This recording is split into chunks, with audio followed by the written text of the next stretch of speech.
Pasca ambruknya jembatan Air Lawai B, Gubernur Herman Deru langsung berkoordinasi dengan pihak Kementerian PUPR, BBPJN, dan Asosiasi Pertambangan. Dirinya berharap adanya pembangunan kembali jembatan yang ternyata disambut baik semua pihak terutama Asosiasi Pertambangan.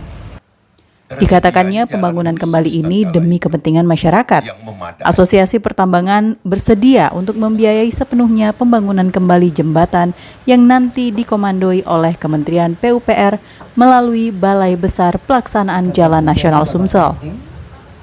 Gubernur berharap pengawasan konkret oleh Kementerian PUPR serta pihak terkait baik itu provinsi maupun kabupaten terutama pada kualitas dan mutu jembatan.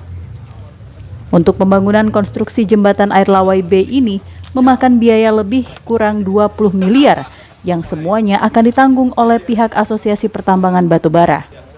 Waktu pelaksanaan sendiri sesuai kalender pekerjaan sekitar 210 hari. Asosiasi Pertambangan.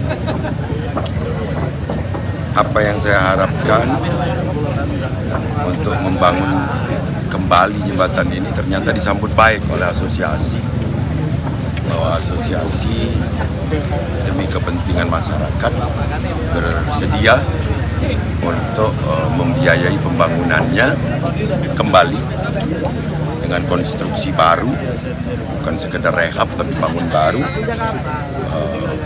dikomandoi oleh Kementerian PU, jadi Balai Besar Jalan Provinsi ini. Nah, inilah yang kita sambut dengan baik, niat baik dari Asosiasi Pertambangan.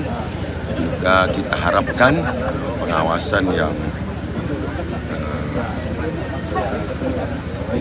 konkret dari Kementerian PU dan dinas terkait, baik provinsi maupun kabupaten, untuk mengawasi jalannya pembangunan ini, utama pada posisi mutu yang harus sesuai.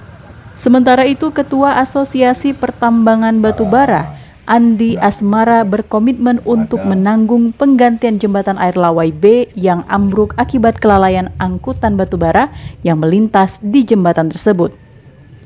Gubernur juga mengatakan bahwa hal ini tidak boleh lagi terjadi. Dan Gubernur juga menegaskan bahwa ke depan tidak ada lagi angkutan batubara yang melintas baik itu di jalan provinsi maupun di jalan negara, dan perusahaan harus membangun jalan khusus untuk mengangkut hasil tambang. Dari Muara Enim, Sumatera Selatan, Edwin Syah Satria, iNews melaporkan.